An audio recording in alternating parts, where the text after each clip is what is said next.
Hi friends, ಅಭಿರುಚಿಗೆ ಸ್ವಾಗತ. ಪಾಲಕ್ rice ಮಾಡ್ತಾಯಿದ್ದೀನಿ. ಪಾಲಕ್ rice ಒಂಥರ ಡಿಫ್ರೆಂಟಾಗಿ ಚೆನ್ನಾಗಿರುತ್ತೆ. ಇದು ಪಾಲಕ್ ಹಾಕಿದ್ದೀನಿ. ಒಂದು ಸ್ವಲ್ಪ ಬೇಯಿಸ್ಕೊಳ್ಳೋಣ, ಹಸಿ ಹಸಿ ವಾಸನೆ ಎಲ್ಲ ಹೋಗೋಕ್ಕೋಸ್ಕರ. ಒಂದು ಸ್ವಲ್ಪ ನೀರು ಹಾಕೋಣ ಸಾಕು. ಅದು ಬೇಯಲಿ. ಅದೊಂದು ಮಸಾಲೆ ಆಮೇಲೆ ರುಬ್ಕೊಳ್ಳೋಣ. ನೋಡಿ ಬೆಂದಿದೆ, ಸ್ವಲ್ಪ ತಣ್ಣಗಾಗಲಿ, ರುಬ್ಕೊಂಬರೋಣ. ನೋಡಿ, 1 ಇಂಚು ಶುಂಠಿ, 1 ಬೆಳ್ಳುಳ್ಳಿ ತೊಗೊಂಡಿದ್ದೀನಿ, ಗಂಟೆ 3-4 ಹಸಿಮೆಣಸಿನ್ಕಾಯಿ ತೊಗೊಂಡಿದ್ದೀನಿ, ಮತ್ತು ಸೊಪ್ಪು ಹಾಕ್ಕೊಂಡಿದ್ದೀನಿ. ಇಷ್ಟು ಹಾಕಿ ರುಬ್ಕೊಂಬರೋಣ. ಒಂದು 3 ಟೇಬಲ್ ಸ್ಪೂನ್ ಎಣ್ಣೆ ಹಾಕ್ತಾಯಿದ್ದೀನಿ. ಚಕ್ಕೆ, ಲವಂಗ, ಯಾಲಕ್ಕಿ ಒಂದು ಸ್ವಲ್ಪ ಹಾಕ್ಕೊಳ್ಳಿ. ನೋಡಿ, 1 ಇಂಚು ಚಕ್ಕೆ, 1-2-3 ಲವಂಗ, ಒಂದು ಯಾಲಕ್ಕಿ, ಸ್ವಲ್ಪ ಜೀರಿಗೆ,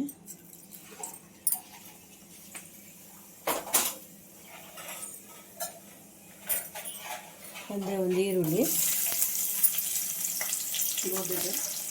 ದೊಡ್ಡ ಗಾತ್ರದ ಈರುಳ್ಳಿ ತೊಗೊಂಡಿದ್ದೀನಿ. ಹಾಕಿ ಸ್ವಲ್ಪ ಚೆನ್ನಾಗಿ ಫ್ರೈ ಮಾಡಿ. ಬೇಗನೆ ಆಗುತ್ತೆ, ಅಷ್ಟೇ ಟೇಸ್ಟಾಗಿ ಇರುತ್ತೆ. ನೋಡಿ, ರುಬ್ಬಿರೋದು ಸೊಪ್ಪೆಲ್ಲ ಹಾಕ್ತಾಯಿದ್ದೀನಿ.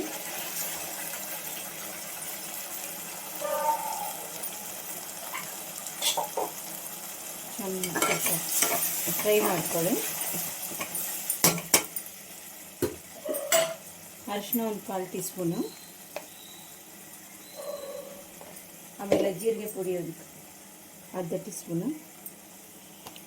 ಇದು ಗರಂ ಮಸಾಲ ಹಾಕಿದ್ದು, ಈಗ ಜೀರಿಗೆ ಹಾಕ್ತಾಯಿದ್ದೀನಿ. ಸಾಕು, ಜೀರಿಗೆ ಒಂದು 1/2 ಟೀ ಸ್ಪೂನು, ಧನಿಯಾ ಪುಡಿ ಒಂದು 1/2 ಟೀ ಸ್ಪೂನು, ಚಿಲ್ಲಿ ಪೌಡ್ರ್ ಒಂದು 1/2 ಟೀ ಸ್ಪೂನು ಸಾಕು.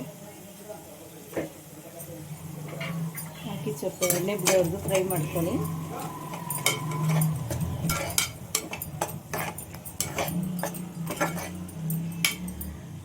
ಉಪ್ಪು ರುಚಿಗೆ ತಕ್ಕಷ್ಟು.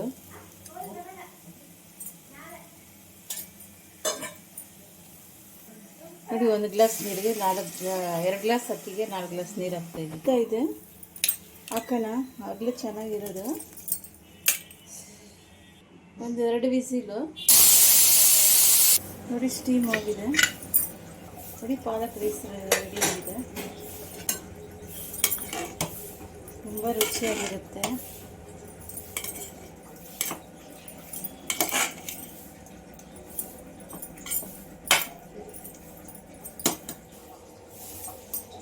ನೋಡಿ, ಪಾಲಕ್ ರೈಸ್ ಬಾತ್ ರೆಡಿಯಾಗಿದೆ. ಈಸಿಯಾಗೂ ಇದೆ, ಅಷ್ಟು ಟೇಸ್ಟಾಗೂ ಇರುತ್ತೆ. ನೀವು ಒಂದ್ಸರಿ ಟ್ರೈ ಮಾಡಿ. ಲೈಕ್ ಮಾಡಿ, ಶೇರ್ ಮಾಡಿ, ಸಬ್ಸ್ಕ್ರೈಬ್ ಮಾಡಿ.